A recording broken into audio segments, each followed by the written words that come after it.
tempêtes sont inévitables dans la vie. La Bible utilise cette métaphore pour parler de périodes dures et difficiles que vous et moi, nous allons traverser.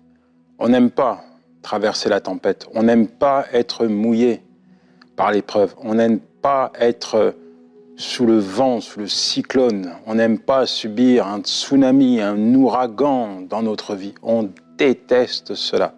Pourtant, la réalité, c'est que chacun d'entre nous, nous allons avoir des périodes de tempête. Parfois, c'est une tempête ponctuelle, ou parfois, c'est des tempêtes en série. Mais au-delà de la tempête, ce que je veux te dire au travers de cette émission, c'est que tu as un abri. L'abri le plus sûr au monde, l'abri qui est meilleur que tous les abris, c'est Dieu. Il est ton rocher, il est ton bouclier, il est ta forteresse, il est ta haute retraite. Et c'est en lui et en lui seul que tu trouveras le meilleur des refuges.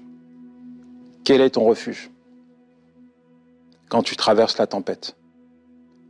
Où est-ce que tu te réfugies pour trouver le repos, la sécurité?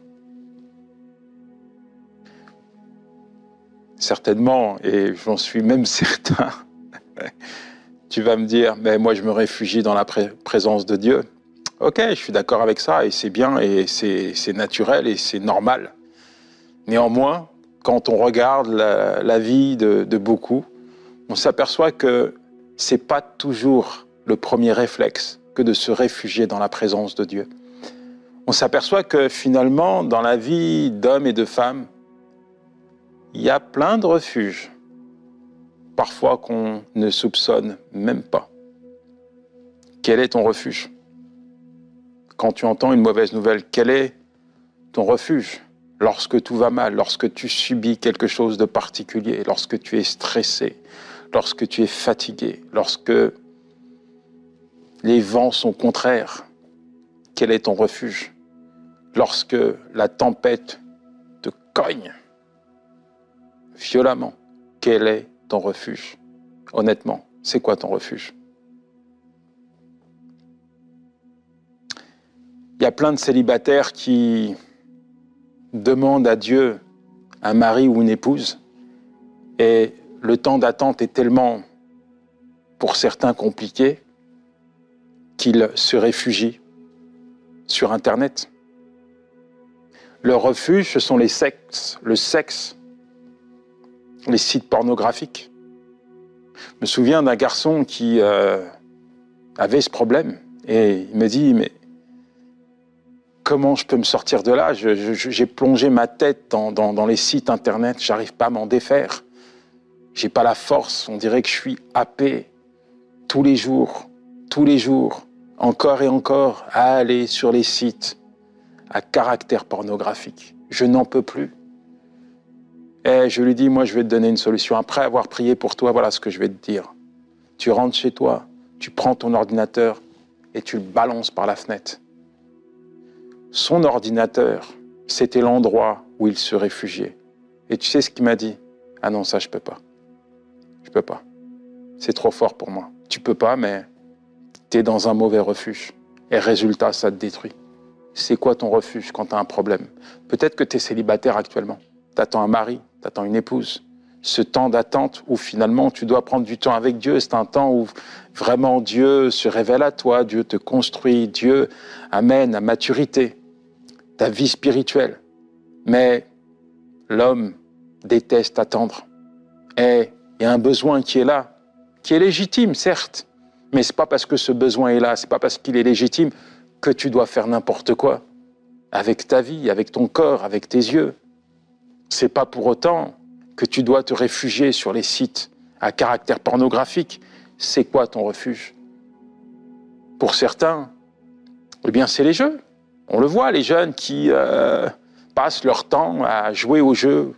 C'est tendance, ça. Et je dis les jeunes, mais il y a même des adultes qui passent leur temps H24 à jouer à la PlayStation.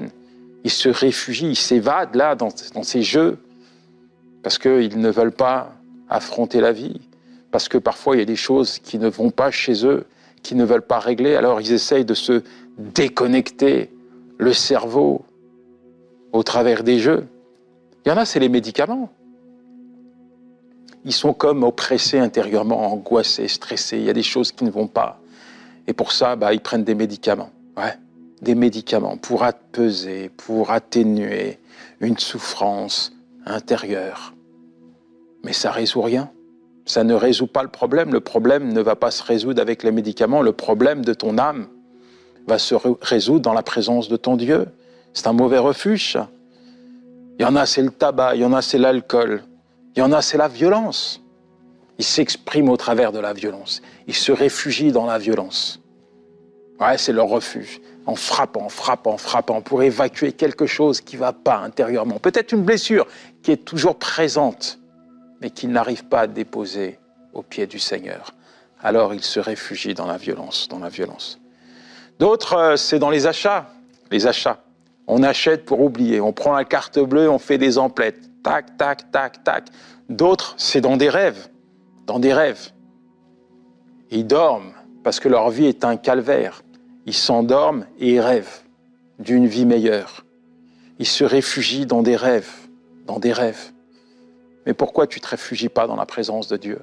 Pourquoi tu ne te réfugies pas dans celui qui est capable de t'apporter la vie, même si c'est dur, même si c'est difficile? Pourquoi tu ne viens pas dans la présence de ton Père? Pourquoi tu ne viens pas dans sa lumière? Il y en a, c'est la gloutonnerie. Ils se réfugient en mangeant, encore et encore. Ils mangent, ils mangent, ils mangent, ils mangent.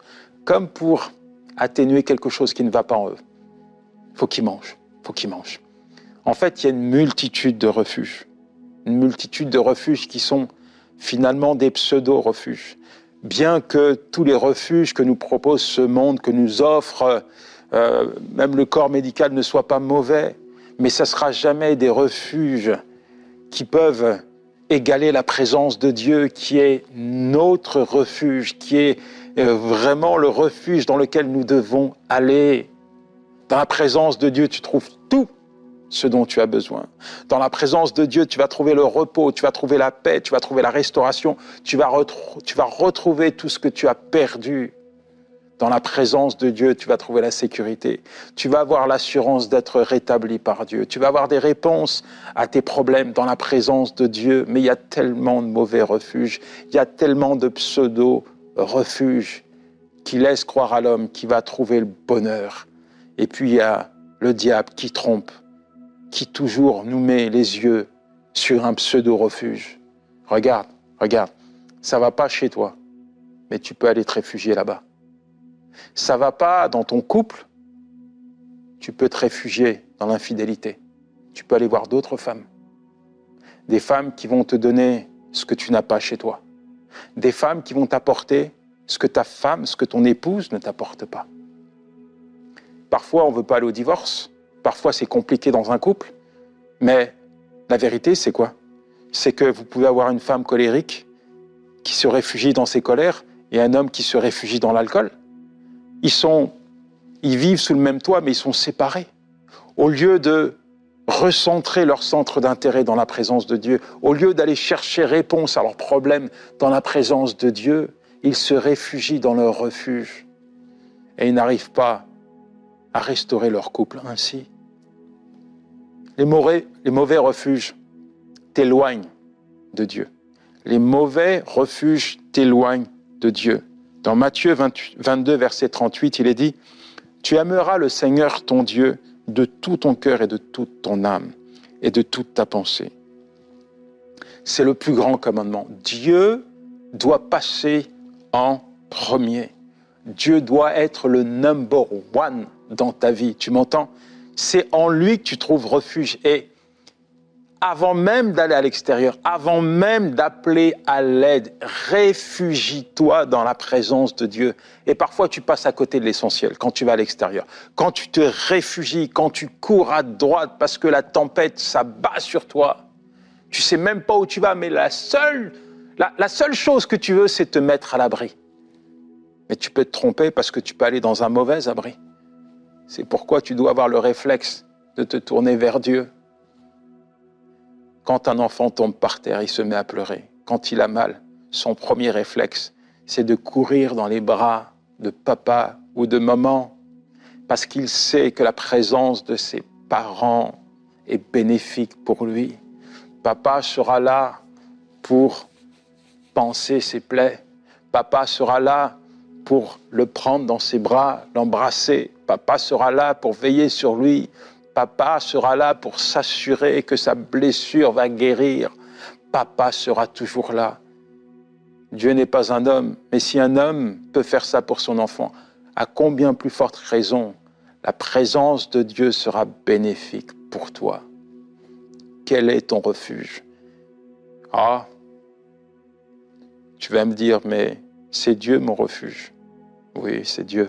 C'est normal, tu es un bon chrétien. C'est normal que tu me le dises. Mais si je te faisais passer à un détecteur de mensonges, hein? On saurait réellement vers qui tu te tournes lorsque tout va mal chez toi. Lorsque tu traverses une tempête particulière, on saurait vers qui tu te tournes. Si c'est Dieu, gloire à Dieu. Et c'est la meilleure des décisions. C'est le meilleur refuge pour toi. Mais si c'est pas Dieu, si c'est pas Dieu en premier, alors il est peut-être temps pour toi de changer de refuge. Personnellement, j'ai eu plein de refuges, des pseudo-refuges. Ah là là. Je pourrais faire 10 émissions sur chaque refuge que j'ai eu. Mais le fond de tout ça, je pense qu'il était lié à un mal-être, à une profonde tristesse qui s'est installée dans mon cœur depuis mon enfance.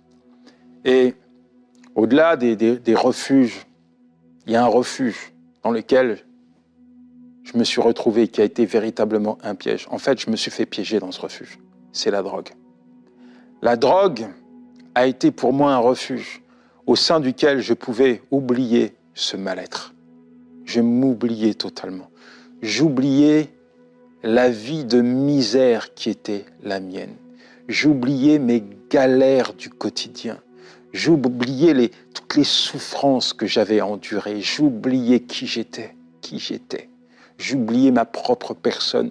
Je me déconnectais de la réalité. Et je voulais rester dans ce refuge. Je voulais même vivre dans ce refuge. Je voulais subsister dans ce refuge. Je voulais même mourir dans ce refuge. Parce que ce refuge me permettait d'oublier. D'oublier. Je voulais oublier. Je voulais oublier. Oublier.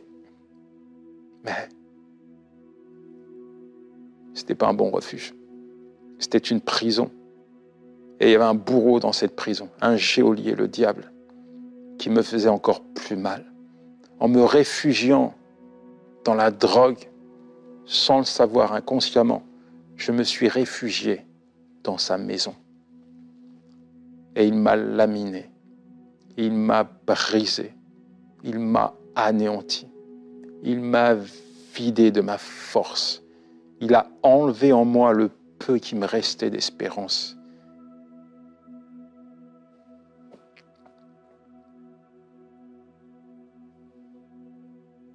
Un jour,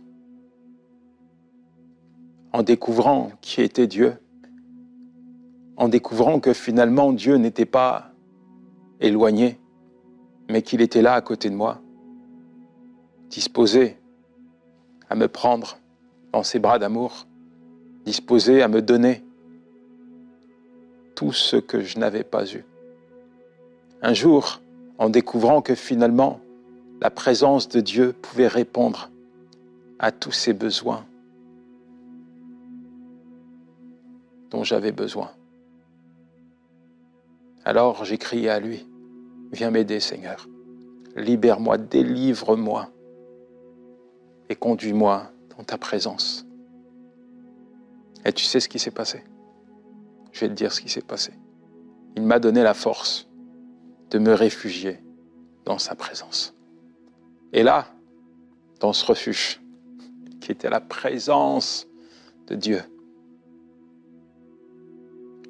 je l'ai vu m'accorder, m'attribuer, me donner ce dont j'avais besoin. Tu as peut-être une multitude de besoins. Et tu as cherché à droite, tu as cherché à gauche, tu as couru dans tous les sens, avec l'espoir que tu allais trouver réponse dans un refuge. Mais tu n'as pas trouvé de réponse. Tu n'as trouvé que de la douleur et de la tristesse. Parfois même, tu t'es dit, mais comment je vais m'en sortir? Peut-être qu'actuellement, tu es comme séquestré dans ce refuge. Tu n'arrives pas à t'en sortir. Tu es déçu, déçu, déçu. Parce que c'est ça, la réalité. Quand tu te laisses happer dans un mauvais refuge, il y a la déception qui arrive. Il y a la tristesse qui arrive.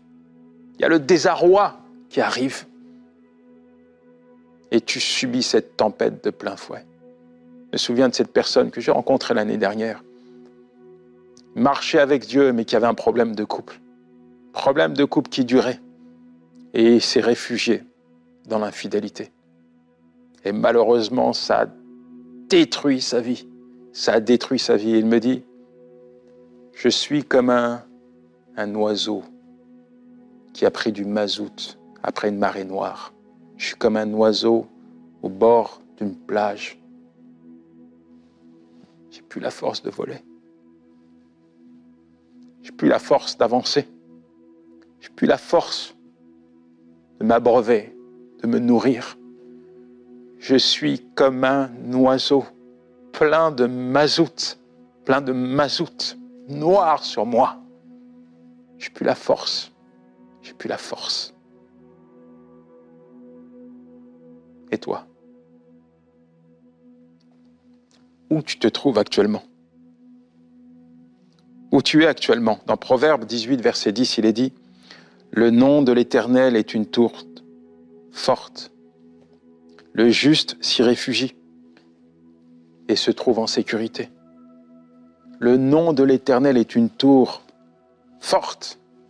Le juste s'y réfugie et se retrouve en sécurité. Tu es peut-être désespéré, désorienté. Peut-être tu es mouillé par cette tempête jusqu'aux pieds. Tu te dis, je ne pourrai plus marcher. Je ne pourrai plus renouer avec la vie, avec l'espérance. Je suis perdu, je suis séquestré dans cette grotte, dans ce refuge. Mais non, non. Parce que la bonne nouvelle que je veux te donner, c'est que là où tu es, Dieu vient te chercher. Ouais. Souviens-toi d'Élie, qui s'est réfugié dans une grotte, qui était complètement déçu. Il fait un burn-out, il demande la mort. Mais Dieu vient le chercher dans sa grotte. Et de la même manière que Dieu est venu chercher Élie, c'est la même manière qu'il vient te chercher maintenant. De la même manière qu'il est venu me récupérer dans mon refuge, au sein duquel j'étais en train de mourir, de la même manière, il vient te récupérer, te sortir de ce refuge. Il le veut, il le souhaite, et il le peut. Il le peut. David disait, « Aie pitié de moi, ô Dieu. En toi, mon âme cherche un refuge. Je cherche un refuge à l'ombre de tes ailes. Aie pitié de moi. » Le refuge que Dieu te donne, c'est un refuge où tu peux te réfugier. Il est stable, il est durable. Et au sein de ce refuge, tu vas trouver du repos. Tu m'entends? Tu vas trouver du repos. Avant de pouvoir prendre un temps de prière, j'aimerais te lire un psaume que tu connais, mais qui correspond tellement à ce que nous vivons actuellement. Cette pandémie qui finalement est une véritable tempête, un cataclysme pour le monde entier. Personne n'est épargné. Personne n'est épargné par cet ouragan qui tue, qui enlève, qui dévaste des familles. Le texte que je veux te lire, il se trouve dans le psaume 91, à partir du verset 1. Il est dit ceci. Celui qui demeure sous l'abri du Très-Haut repose à l'ombre du Tout-Puissant. Je dis à l'Éternel, mon refuge et ma forteresse, mon Dieu, en qui je me confie. Car c'est lui qui te délivre du filet de l'oiseleur, de la peste et de ses ravages. Il te couvrira de ses plumes et tu trouveras un refuge sous ses ailes. Sa fidélité est un bouclier et une cuirasse. Tu ne craindras ni les terreurs de la nuit, ni la flèche qui vole le jour, ni la peste qui marche dans les ténèbres, ni la contagion qui frappe en plein midi. Que 1000 tombent à ta droite et 10 000 à ta gauche, tu ne seras pas atteint. Car tu es mon refuge, ô Éternel, aucun malheur ne t'arrivera, aucun fléau n'approchera de ta tente. Car il ordonnera à ses anges de te garder dans toutes tes voies, et ils te porteront sur les mains, de peur que ton pied ne heurte une pierre. Dieu est ton refuge. Et pour trouver le repos, pour trouver tout ce dont tu as besoin, pour traverser cette tempête qui est la tienne, tu n'as qu'une seule chose à faire, te positionner dans sa présence. Te positionner, pour toi, sera la garantie, l'assurance d'être au bénéfice de tout ce que je viens de te dire. En fait, ce n'est pas moi qui le dis, mais c'est ton protecteur, ton berger, ton Dieu, celui qui te garde, celui qui veille sur toi, qui te le dit. Cesse de regarder à la tempête. Cesse de regarder à la tempête. Regarde à celui qui est capable de te mettre à l'abri de cette tempête. Je me souviens d'une personne dernièrement qui traverse une tempête en série au niveau de sa santé. Et puis après, c'était son enfant. Elle avait au téléphone et moi-même, j'étais perturbé en écoutant tout ce qu'elle traversait comme difficulté. Et c'est vrai que c'était dur. C'est dur à encaisser. Lorsque la tempête te cogne, la maladie, boum, boum, boum, boum. On aurait dit que la tempête s'acharnait sur elle. Alors que je m'apprêtais à l'encourager et à prier pour elle, en fait, très vite, je me suis aperçu que c'est elle qui était en train de m'encourager. Et limite, c'est elle qui devait prier pour moi. Parce qu'elle me dit, mais je ne vais pas me laisser faire. Je ne vais pas me laisser faire. Je ne vais pas me laisser déstabiliser par cette tempête. Je ne vais pas sortir de la présence de Dieu à cause d'une tempête. Je ne vais pas me réfugier ailleurs. Je ne vais pas me laisser déstabiliser, désorienter à cause de cette tempête. Ma foi est enracinée en Dieu et en sa parole et ça me garantit sa présence dans ma vie. Je ne vais pas me laisser faire, même si le vent souffle sur ma famille et moi. Même si l'ouragan de l'épreuve s'abat sur nous, tel un cyclone, je ne vais pas me laisser faire. Je ne vais pas me laisser déstabiliser. Il n'y a rien qui va pouvoir me sortir de la présence de mon Dieu. Et c'est ça que je veux te dire. C'est ça que je veux te dire. Nous allons prier. Mais que cette décision soit prise par toi aujourd'hui. Quelle que soit la tempête que je traverse, je ne sortirai pas de la présence de Dieu. Quel que soit l'ouragan qui s'abat sur moi, je ne sortirai pas de la présence de Dieu. Je n'irai pas me réfugier ailleurs, parce que c'est en Dieu et en Dieu seul que je serai au bénéfice de sa puissance. Oui, il me donne l'assurance et la garantie de me préserver. Je ne vais pas me noyer, je ne vais pas me perdre, je ne vais pas sombrer. Non, il va me garder debout, parce qu'au final, il n'y a rien qui peut m'arracher de sa main. Rien sur la terre ni dans les cieux qui peut me déloger de sa présence. On prie ensemble? Seigneur, merci. Merci pour ton enfant.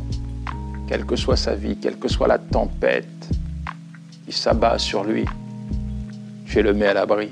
Oui, tu le met à l'abri. Merci Seigneur parce que tu fais dissiper. À travers d'une parole, Seigneur, tu fais dissiper cette tempête. Que le calme revienne, Seigneur. Peut-être c'est une tempête au niveau, Seigneur, de sa santé, une épreuve difficile au niveau de son mariage, au niveau d'une situation particulière. Peu importe, mon Dieu, apporte le calme, le calme, le calme. Merci, Seigneur, parce que tu le positionnes dans ta présence. Merci parce que tu lui donnes l'assurance, Seigneur, d'en sortir plus que vainqueur. Merci parce que après la tempête vient le repos. Merci parce que au travers de cette tempête qu'il a traversée, tu vas affermir sa foi, tu vas le rendre plus fort, Seigneur, plus fort que jamais et beaucoup plus proche de toi. Seigneur, merci parce que c'est en toi qu'il enracine sa foi et c'est l'assurance pour lui de ne pas couler, de ne pas sombrer. Merci mon Dieu parce que tu dis que toute chose concourt au bien de ceux qui t'aiment. Je crois, Seigneur, que tu utilises cette situation, Seigneur, pour une chose, élever ton nom et manifester ta gloire dans sa vie. Je te loue, je te bénis, je t'exalte, je te magnifie pour l'œuvre que tu vas faire, Seigneur. Merci parce que, Seigneur, tu donnes la force, Seigneur, à ton enfant. Tu donnes la force de ne pas se laisser déstabiliser, de ne pas se laisser désorienter, qu'il puisse être guidé par toi. Merci pour tes anges, Seigneur, qui le protègent et qui le gardent, qui veillent sur lui. Merci, mon Dieu, merci, mon roi, parce que tu es un véritable bunker, une forteresse, un abri imprenable. Seigneur, merci. Merci pour tout ce que tu vas faire dans la vie de ton enfant. Merci, mon Dieu, parce que aujourd'hui encore, tu as su lui parler, tu as su, Seigneur, l'encourager, l'exhorter, Seigneur. Tu l'enlèves, Seigneur, de tous ces refuges, Seigneur, où il a pu se réfugier, Seigneur. Tu l'enlèves, tu le sors de là, Seigneur, et tu permets, Seigneur, qu'il puisse comprendre, Seigneur, la véracité, Seigneur, de ta présence, qu'il puisse réaliser, Seigneur, tous les bienfaits qui en découlent et qu'à partir de maintenant, Seigneur, il puisse adopter cette attitude pour le reste de sa vie, de se réfugier dans ta présence et dans ta présence seule. Dans le nom de Jésus, je t'ai prié. Amen, amen et amen. Voilà, mon ami. Ah, j'ai envie de rester avec toi, mais t'inquiète pas, hein? On va se retrouver la semaine prochaine pour une nouvelle émission. Et cette fois, je t'attends avec tous les tiens pour passer un temps merveilleux, un temps divin dans la présence de Dieu. Et si tu regardes cette émission face à face au travers d'Internet, s'il te plaît, n'oublie pas de t'abonner à la chaîne de MCI TV. Allez, ciao!